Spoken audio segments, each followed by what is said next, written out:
What's going on, everybody? Thanks for hanging out with me today. Today, we are talking about my top recovery tools for CrossFit. We're gonna be talking about what they are, how to use them, when I use them, and where you can find them. So, let's get started. I know what you guys are thinking. Jacob, you're reviewing a Ninja Star? No, I'm not. I know that's disappointing to some of you, and it's honestly very disappointing to my 12-year-old younger self. But I want to say, first of all, thank you to the family at Sidekick Tool for sponsoring this video. Not only are they creating an awesome product, which we're going to discuss later and how I use it to recover, but we're also going to talk about how they're educating folks on how to use it using their Sidekick University option on their website. But also, on top of it, you might just find yourself getting one of these for free because we're going to give away 3 of these somewhere in the video. So don't go anywhere. The first product that we're going to discuss on my top tools for recovery is the freeze sleeve. The idea behind the freeze sleeve is combining compression and cold therapy into one product. It'd be similar as if you took your knee sleeve, put it in the freezer, pulled it out in hopes that when you put it on, it retains that temperature. And legitimately, I have tried that before I bought one of these and it doesn't work at all. So this is thicker. It's actually meant to take the temperature from your freezer and then allow you to apply that to a knee or a joint or wherever on the body that you need to use it on. Using the product is really quite easy. All you need is the product itself and then a gallon Ziploc bag to keep it out of water or keep it away from like wet stuff in the freezer if there are some things in there. Usually 2 hours in the freezer will give you about 20 minutes worth of cold therapy. I personally use the freeze sleeve products only at night or post-workout. I don't find a benefit in using them before a workout. And they are great when using them in conjunction to combat inflammation. So for instance, if you have like a swollen elbow or a swollen knee, it's really great to use it on that area of your body that's inflamed or swollen. I will put a link in the description below of where you can buy freeze sleeve products at. This one costs $50, which honestly is a pretty good price for combining compression and cold therapy into one. Next up on our list is the good old-fashioned carb buffer. Get your shine on. A carb buffer and foam roller are actually really quite similar, and you see foam rollers all over the place. They're both used to attack areas of stiffness or soreness and essentially help you loosen those areas up and warm them up. The main difference between the carb buffer and the foam roller though is its mobility, and not necessarily you as the user's mobility, but the mobility of the tool. A foam roller, usually what happens is you need to find a floor or some kind of flat surface to roll it on, right? And it's really hard to use a foam roller to hit small, specific, hard to reach areas. Whereas a carb buffer is super simple because you usually grab with one hand usually. You can place it on your body, you can do it standing up, sitting down, however it is. And that's what makes the carb buffer, I think, really easy to use over the foam roller and really makes it a top tool. I use a carb buffer in one of 2 ways. The first way is using the flat face of the carb buffer to generally warm up large areas or large muscle groups. So for instance, if I was gonna do a lot of box jumps, I might use that large face on my calves. The other way of using the carb buffer is actually using the side of the carb buffer. And I use that to hit very small areas or very specific muscle groups that are giving me aches and pains. Next up is where you can get one. Generally, I would recommend spending no more than $30. You can find one on Home Depot or Amazon or Lowe's or any farm store for about $30. And there are CrossFit companies out there that I think have actually taken carb buffers and rebranded them and sold them.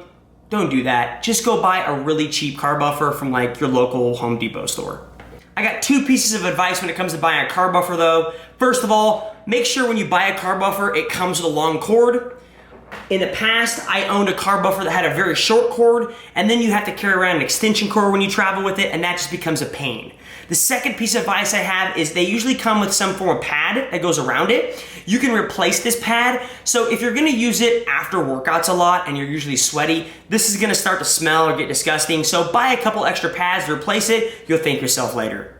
And that, ladies and gentlemen, is the carb buffer. We're moving on. Next up, Normatech. So what does the Normatech actually do other than making you look like a spaceman or a quarantine victim when you wear it? The purpose of it is to help replace bad blood, like metabolic waste or lactate buildup, and then pushing that towards your heart in an effort to replenish it or replace it with oxygenated blood or nutrient-rich blood. And so that's the purpose of it. And it has air pockets inside of each unit, whether it's the legs or the hips or the arms, that are, the purpose of them is they blow up or decrease in pressure and help you move blood towards your heart and then replace it with good stuff.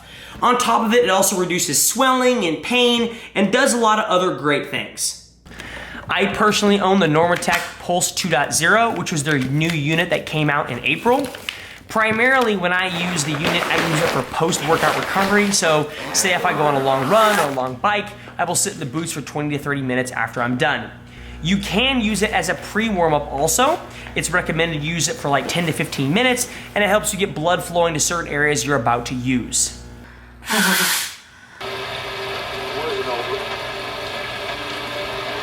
Still isn't over.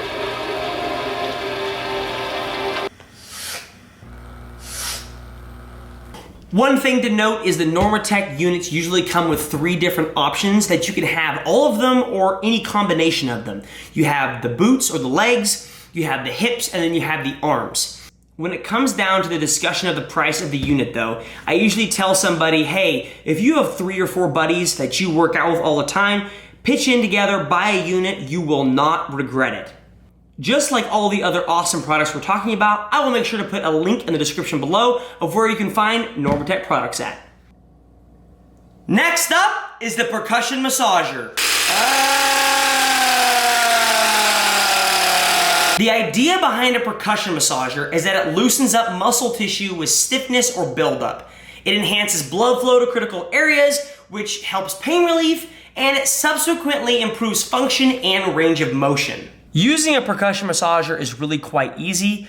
All you have to do is turn it on and apply pressure to areas that are bothering you, whether it's just sore or it needs to be loosened up.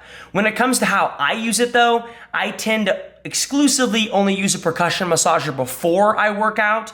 I tend to use it on my glutes mostly and on my shoulders. If I do for instance, a workout has a lot of double unders or a lot of running in it, I do tend to use it on my calves since those tend to blow up on me often.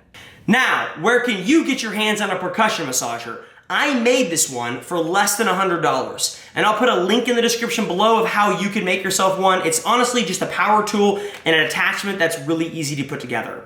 The disadvantage to making your own using this is the fact that they're really stinking loud. If you happen to live in an apartment or live in an area where a loud noise like that wouldn't go over very well, I'd recommend looking into companies that make percussion massagers that are a little bit quieter. Theragun, Hyper Ice, Tim Tam, those are all great companies that make products that are quieter. Of course, they're gonna be a lot more expensive, so it's totally up to you. And that is the percussion massager.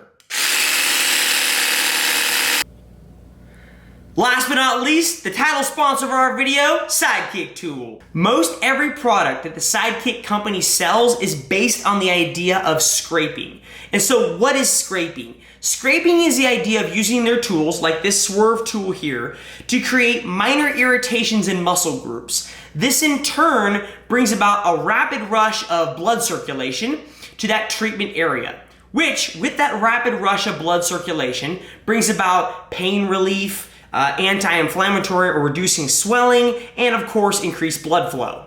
Now I know what you might be thinking. Jacob, so far you showed me some cool recovery products that pretty much just required me to plug them in and put them on my body, or put them in the freezer and slip them on, or put them on my legs and plug them in.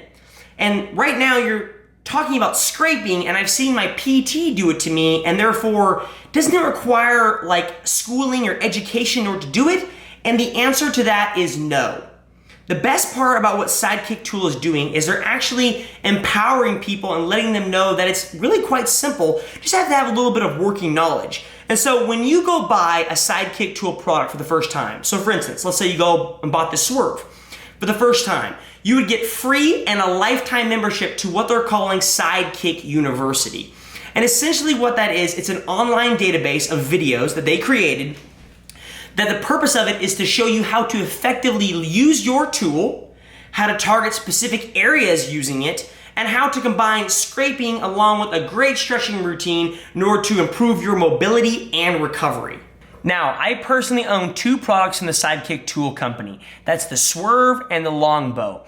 And I'm not gonna delve into the differences between them. Mainly, the Longbow is mainly used for large muscle groups like the quads or the calves, whereas the Swerve is used for smaller muscle groups that are hard to reach, considering it's one-handed, not two-handed. Now, in terms of how I use them mainly post-workout. So for instance, like I've talked about, say we go on a really long run, or maybe we squat a lot and my quads are killing me, or my hamstrings are just gone because I did a bunch of hill sprints.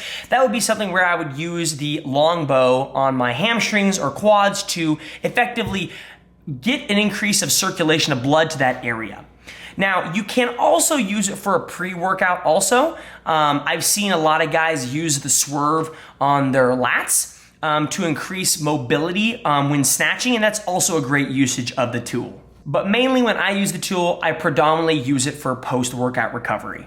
Now, the moment of truth you've all been waiting for, the giveaway. Sidekick Tools give me 3 Swerve tools to give away. Along with it comes like a pouch to carry it, some mint balm, and also, like I mentioned, a free lifetime membership to Sidekick University. So all I'm requiring you do, go on Instagram, give Sidekick Tool a like. I'm not gonna check that. I'm gonna treat that as honor code. But then down below, put a comment and let me know what's a workout you did recently where you really could have used one of their tools after it or before it. And that, ladies and gentlemen, is my top 5 recovery tools for CrossFit. Thanks for hanging out. We'll catch you guys later. See ya.